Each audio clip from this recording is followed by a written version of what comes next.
Hello friends, इस video में हम बात करेंगे मॉडल पेपर 6 की। यानी कानपुर विश्वविद्यालय का बीएड सेकेंड ईयर का मॉडल पेपर 6 है, फर्स्ट पेपर का। तो इस वीडियो में हम 100 प्रश्न जो है कवर करेंगे। तो आप पहले वीडियो को लाइक कर दीजिए, चैनल को सब्सक्राइब कर दीजिए। तो उसके बाद हम आइए शुरू करते हैं। पहला क्वेश्चन दिया है, मोस्ट इम्पॉर्टेंट क्वेश्चन हैं कि प्राचीन भारत में सबसे पहले जिस शिक्षा प्रणाली का विकास हुआ उसे कहा जाता है क्या? वैदिक शिक्षा प्रणाली कहा जाता है। पूछा गया कि सबसे पहले जिस शिक्षा प्रणाली का विकास हुआ उसे क्या कहा जाता है, तो वैदिक शिक्षा प्रणाली कहा जाता है। प्राचीन भारत में वैदिक शिक्षा प्रणाली लागू हुई थी। अगला क्वेश्चन है कि वैदिक काल की विशेषताएं हैं। वैदिक काल की विशेषताएं हैं किस कौन सी? तो आध्यात्मिकता पर जोर दिया गया, यानी कि शैक्षिक विशेषताएं क्या हैं, तो जिसमें शिक्षा में आध्यात्मिकता पर जोर दिया गया, धार्मिकता पर जोर दिया गया, चरित्र निर्माण पर जोर दिया गया और व्यक्तित्व का विकास पर जोर दिया गया और संस्कृति। यानी इन सभी पर क्या है, वैदिक काल में शिक्षा जो थी, शिक्षा में जो किस पर, आध्यात्मिकता, धार्मिकता, चरित्र निर्माण और व्यक्ति का विकास तथा संस्कृत पर अधिक जोर दिया गया। ये वैदिक काल की शैक्षिक विशेषताएं थी। अगला है प्रश्न कि वैदिक काल की पाठ्यचर्या मूल रूप से आधारित थी किस पे? तो वेदों पर आधारित थी। वैदिक काल की पाठ्यचर्या वेदों पर आधारित थी। अगला प्रश्न है कि वैदिक शिक्षा प्रणाली को वैदिक शिक्षा प्रणाली का नाम क्यों दिया गया? क्यों? क्योंकि यह क्या थी, यह वेदों पर आधारित शिक्षा प्रणाली थी, इसलिए इसे वैदिक शिक्षा प्रणाली कहा गया। अगला है कि वैदिक काल में विद्यार्थियों की शिक्षा होती थी, कहाँ होती थी? तो वो गुरुकुल में होती थी। दोस्तों, आपका ये रिवीजन का टाइम है, इसलिए आप लोग सिर्फ और सिर्फ अपनी पढ़ाई कीजिए, अपनी तैयारी कीजिए, अपना रिवीजन करते रहिए। बाकी कोई भी और भी काम अपना डिस्ट्रैक्शन मत करिए। आप सिर्फ अपनी पढ़ाई से मतलब रखिए, अपनी तैयारी से, ताकि आपका कल का पेपर बहुत अच्छा जाए। तो हमारे साथ बने रहिए, हमारे चैनल के साथ लगातार बने रहिए, आपको बहुत सारे मॉडल पेपर प्रोवाइड करवाए जाएंगे। तो अगला क्वेश्चन देखते हैं कि वेद शब्द का अर्थ है जानना, और जिसकी उत्पत्ति हुई है विद शब्द से उत्पत्ति हुई है वेद की, और वेद का अर्थ होता है जानना। और वेदों की संख्या है 4। किसमें? ऋग्वेद, सामवेद, यजुर्वेद और अथर्ववेद। ये 4 वेद हैं। अगला क्वेश्चन है कि देवताओं की स्तुति का उल्लेख है किसमें? तो ऋग्वेद में जो है देवताओं की स्तुति यानी अर्चना आराधना का क्या है, उल्लेख है, ऋग्वेद में है। अगला क्वेश्चन है कि अथर्ववेद मुख्य रूप से किस विज्ञान से संबंधित है? तो अथर्ववेद जो है मुख्य रूप से चिकित्सा विज्ञान से संबंधित है। अथर्ववेद में चिकित्सा बारे में बात की गई है, जिसमें शल्य चिकित्सा की बात की गई है। जो शल्य चिकित्सा के जनक थे चरक, तो ये अथर्ववेद में शल्य चिकित्सा के बारे में बात की गई, तो अथर्ववेद चिकित्सा विज्ञान से संबंधित है। अगला प्रश्न है 10 नंबर है कि वैदिक काल में शिक्षा के उद्देश्य ईश्वर की पूजा, धर्म की सार्वजनिक पूर्ति और नागरिक कर्तव्यों की भावना, सामाजिक दक्षता में वृद्धि एवं राष्ट्रीय संस्कृति का संरक्षण व प्रसार करना था। ये किसने कहा? तो D.R. अल्तेकर ने ये कहा है। इसका राइट आंसर D.R. अल्तेकर हो जाएगा। अगला प्रश्न है कि वैदिक काल की शिक्षण विधियां थी कौन कौन सी? प्रवचन, मौखिक, चर्चा और श्रवण। श्रवण मतलब सुनना। तो ये वैदिक काल की शिक्षण विधियां थी, जिनमें प्रवचन होता था, मौखिक होता था, चर्चा होती थी, यानी कि सुनना, श्रवण होता था। ये जो है वैदिक काल की शिक्षण विधियां थी। अगला है कि प्राचीन काल में शिक्षा केंद्रित थी किस पे? शिक्षक केंद्रित, जिसमें स्वाध्याय को क्या दिया गया था? महत्व स्वाध्याय को दिया जाता था। अगला है कि वैदिक काल में पाठ्यक्रम में सम्मिलित थे वैदिक साहित्य, तर्क और धर्म। ये वैदिक काल में पाठ्यक्रम में शामिल थे। अगला है कि उपनयन संस्कार के अन्य नाम क्या हैं? यज्ञ, पवित्र समारोह और जनेऊ। यज्ञ, पवित्र समारोह और जनेऊ जो है उपनयन संस्कार के अन्य नाम हैं। उपनयन का अर्थ होता था पास ले जाना। उपनयन का अर्थ होता था पास ले जाना। अगला प्रश्न है कि प्रारंभिक वैदिक काल में वर्ण व्यवस्था आधारित थी किस पर? तो वर्ण व्यवस्था जो है व्यवसाय पर आधारित थी। और गायत्री मंत्र का उल्लेख कहाँ है? तो ऋग्वेद में है गायत्री मंत्र का उल्लेख। सत्यमेव जयते का मुंडकोपनिषद में उल्लेख है। किसमें है? तो ये मुंडकोपनिषद दिया है, सत्यमेव जयते का उल्लेख है मुंडकोपनिषद में, और गायत्री मंत्र का उल्लेख है ऋग्वेद में। और प्राचीन शब्द यानी दर्शन शब्द किससे लिया गया है? तो प्राचीन यूनानी भाषा से। दर्शन शब्द कहाँ से लिया गया है? तो प्राचीन यूनानी से लिया गया है। अगला क्वेश्चन देखते हैं। उपनिषद है, उपनिषद क्या है? हिंदू दर्शन का स्रोत। उपनिषद क्या है? वो हिंदू दर्शन का स्रोत है। और वैदिक काल में शिक्षा विभाजित थी किसमें? प्राथमिक शिक्षा और उच्च शिक्षा, इन 2 भागों में वैदिक काल में शिक्षा विभाजित थी, प्राथमिक शिक्षा और उच्च शिक्षा। अगला प्रश्न है कि स्नातक कब होता था वैदिक काल में? 12 वर्ष में। वासु कब कहलाता था? 24 वर्ष में। रुद्र कब कहलाता था? 36 वर्ष में। और आदित्य कब कहलाता था? 48 वर्ष में। यानी जो छात्र होते थे वो स्नातक जो है 12 वर्ष में कहलाते थे, स्नातक 12 वर्ष तक कहलाते थे। उसके बाद 24 वर्ष के जो होते थे तो वो वासु कहलाते थे, और रुद्र जो था 36 वर्ष के छात्र कहलाते थे, और आदित्य जो है 48 वर्ष के छात्र कहलाते थे। तो ये जो है वहाँ पर विभाजन था। अगला है बौद्ध धर्म के संस्थापक कौन थे? तो गौतम बुद्ध बौद्ध धर्म के संस्थापक थे। और बौद्ध शिक्षा प्रणाली तो कब थी? तो 6ठी शताब्दी ईसा पूर्व में बौद्ध शिक्षा प्रणाली लागू थी। और बौद्ध शिक्षा किसकी शिक्षा पर आधारित थी? तो गौतम बुद्ध की शिक्षा पर बौद्ध शिक्षा प्रणाली आधारित थी। अगले बौद्ध काल में शिक्षा के केंद्र थे कौन? मठ और विहार। मठ और विहार बौद्ध काल में शिक्षा के प्रमुख केंद्र थे। अगला है कि मेरे विचार से बौद्ध धर्म हमेशा एक नया धर्म नहीं बल्कि धार्मिक, सामाजिक, दार्शनिक एवं राजनीतिक विभिन्न अभिव्यक्तियों में भारतीय मन का एक प्राकृतिक विकास प्रतीत होता है। किसने कहा है? तो मैक्स मूलर ने कहा। ये कथन किसने कहा? मैक्स मूलर ने कहा। बहुत इंपॉर्टेंट है, आप लोग अच्छे से इसको तैयार कर लीजिएगा। अगला है कि बौद्ध शिक्षा के तत्व हैं तो पवज्जा अनुष्ठान, उपसंपदा अनुष्ठान, मोक्ष या निर्वाण, ये क्या है? बौद्ध शिक्षा के तत्व हैं। पवज्जा अनुष्ठान, उपसंपदा अनुष्ठान, मोक्ष या निर्वाण, ये बौद्ध शिक्षा के तत्व हैं। और पवज्जा अनुष्ठान में क्या होता है? सिर के बालों को मुंडवाना, पीले वस्त्र धारण करना और शपथ धारण के लिए पालथी लगाना, तो ये पवज्जा अनुष्ठान में होता है। और अच्छे से आप लोग इसको रिवाइज कर लिए, 2-3 बार देख लेंगे तो आपका कॉन्सेप्ट क्लियर हो जाएंगे। अगला पवज्जा अनुष्ठान के नियम कितने हैं? तो 10 पवज्जा अनुष्ठान के नियम हैं। और पवज्जा अनुष्ठान पूर्ण करने के बाद छात्र को क्या कहा जाता है? क्या कहा जाता था? तो श्रमण कहा जाता था। क्या? श्रमण कहा जाता था पवज्जा अनुष्ठान पूर्ण होने के बाद। अगला है उपसंपदा संस्कार की आयु कितनी होती है? 20 वर्ष। उपसंपदा संस्कार की आयु कितनी? तो 20 वर्ष होती है। ये इसका राइट आंसर हो जाएगा। अगला है कि उपसंपदा अनुष्ठान के बाद क्या कहा जाता था? तो छात्र को, बालक को उपसंपदा अनुष्ठान के बाद जो है भिक्षु या भिक्षुणी कहा जाता था। ये इसका सही हो जाएगा। अगला प्रश्न है कि बौद्ध काल में छात्रों के लिए शिक्षा की कुल अवधि कितनी थी? तो 22 वर्ष थी। 12 वर्ष तक प्रवज्जा तथा 10 वर्ष उपसंपदा, यानी बौद्ध काल में छात्रों के लिए शिक्षा की कुल अवधि 22 वर्ष थी, जिसमें 12 वर्ष तक प्रवज्जा संस्कार होता था और उसके बाद 10 वर्ष उपसंपदा।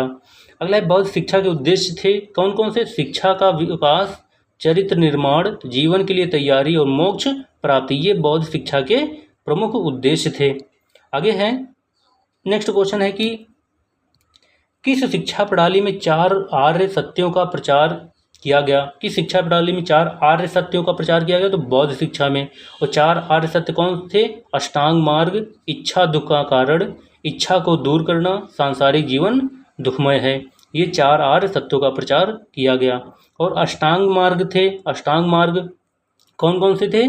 तो बौद्ध शिक्षा में अष्टांग मार्ग के बारे में बताया गया। सम्यक दृष्टि, सम्यक विचार, सम्यक वाणी, सम्यक कर्मांत, सम्यक संकल्प, सम्यक आजीविका, सम्यक व्यायाम एवं सम्यक समाधि, ये जो अष्टांग मार्ग 8 मार्ग बौद्ध धर्म में बताए गए हैं। यहाँ मार्ग हो जाएगा। अगला है बौद्ध शिक्षण विधियाँ। बौद्ध शिक्षण विधियाँ कौन कौन सी थी? तो मौखिक, चर्चा और सम्मेलन, ये बौद्ध शिक्षण विधियाँ थी। और बौद्ध संगीतियाँ बहुत सारी हुई हैं, तो आप लोग इनको भी तैयार कर लीजिए। बौद्ध संगीति कहाँ कहाँ हुई, प्रथम संगीति कहाँ हुई। अगला प्रश्न देखते हैं, बौद्ध काल का पाठ्यक्रम था कौन सा? तो सैन्य विज्ञान उसमें था, धार्मिक चर्चा थी, धार्मिक चर्चा, कला, हस्तशिल्प, तर्क, न्याय, ये बौद्ध काल का पाठ्यक्रम था। और शिक्षा कितने स्तर में थी? शिक्षा कितने स्तर में थी? तो द्विस्तरीय शिक्षा थी। बौद्ध काल में शिक्षा कितने स्तर में थी? तो द्विस्तरीय थी। और तक्षशिला में शिक्षा दी जाती थी किससे? तो बौद्ध धर्म से। किस धर्म से? बौद्ध धर्म से तक्षशिला में शिक्षा दी जाती थी। अगला है कि भिक्षु एवं भिक्षुड़ियाँ कहाँ ज्ञान प्राप्त करते थे? तो विहार में। विहार में है भिक्षु एवं भिक्षुड़ियाँ ज्ञान प्राप्त करते थे। बुद्ध ने किस भाषा में उपदेश दिया? तो बुद्ध ने पाली भाषा में उपदेश दिया। बहुत अच्छे से तैयार कर लेना आप लोग। अगला है विक्रमशिला विश्वविद्यालय की स्थापना किस शासक की थी? किस शासक ने की थी? तो धर्मपाल ने की थी।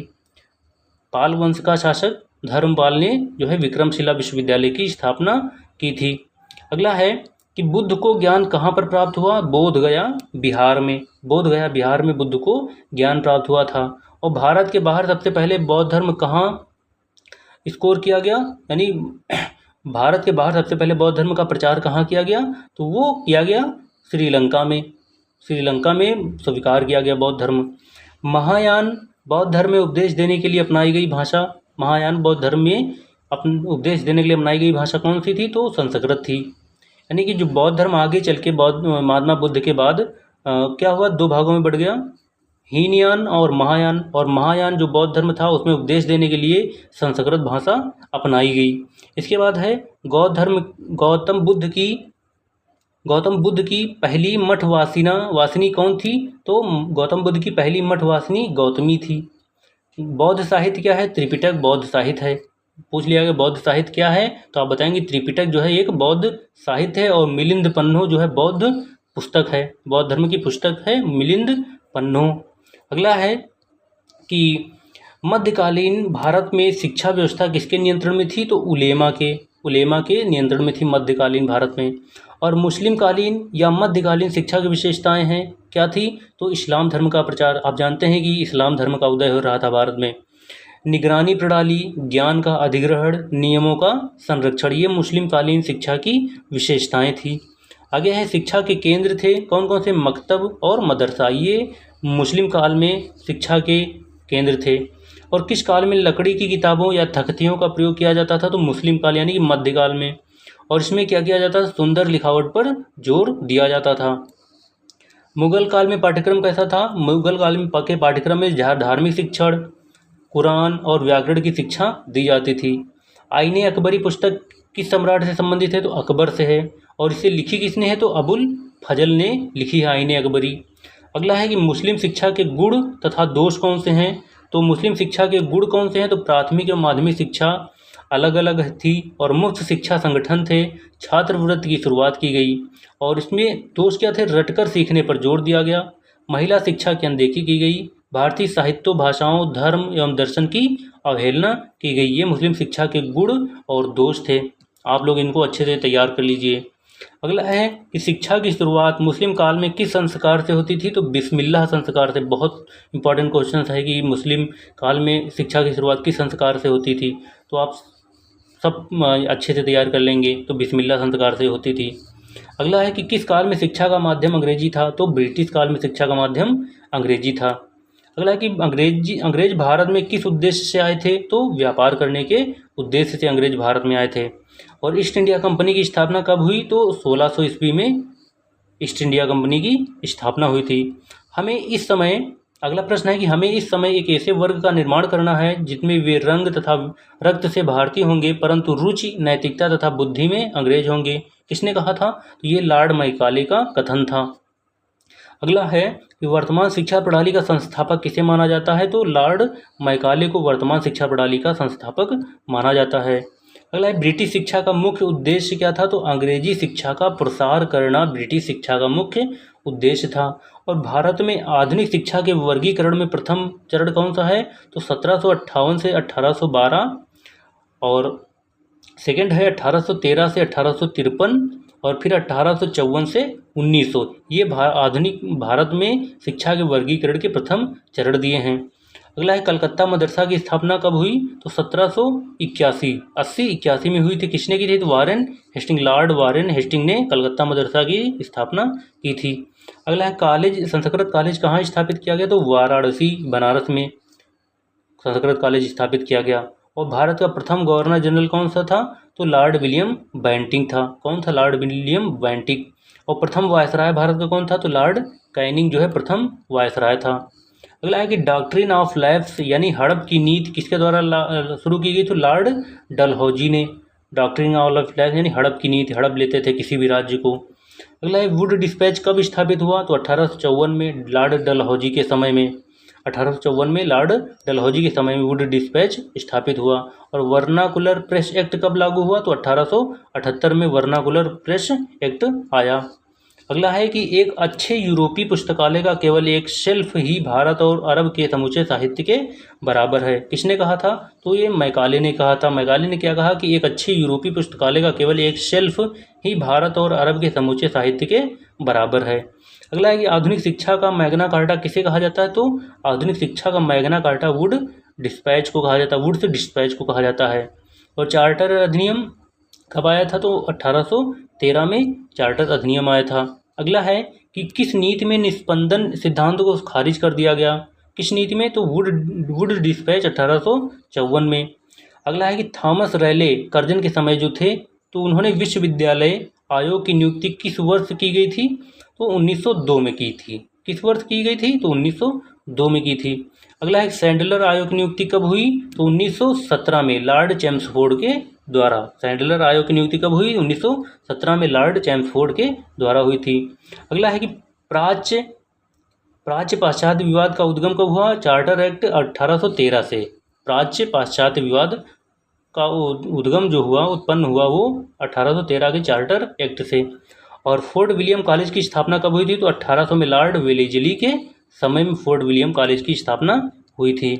अगला है कि ब्रिटिश शासन के दौरान भारत में शिक्षा प्रणाली के वास्तुकार कौन थे? तो मैकाले थे, लॉर्ड मैकाले थे। और मैकाले विवरण पत्र कब आया? तो 1835 में मैकाले का विवरण पत्र आया। और निस्पंदन का अर्थ क्या है? शिक्षा का ऊपर से नीचे की ओर प्रवाह। इसके प्रतिपादक कौन थे? तो लॉर्ड मैकाले निस्पंदन सिद्धांत के प्रतिपादक थे। और निस्पंदन का अर्थ था शिक्षा का ऊपर से नीचे की ओर प्रवाह। अगला है कि किस समिति ने चकबंदी की नीति की सिफारिश की थी? तो हरटॉन्ग समिति 1929 ने चकबंदी की नीति की सिफारिश की थी।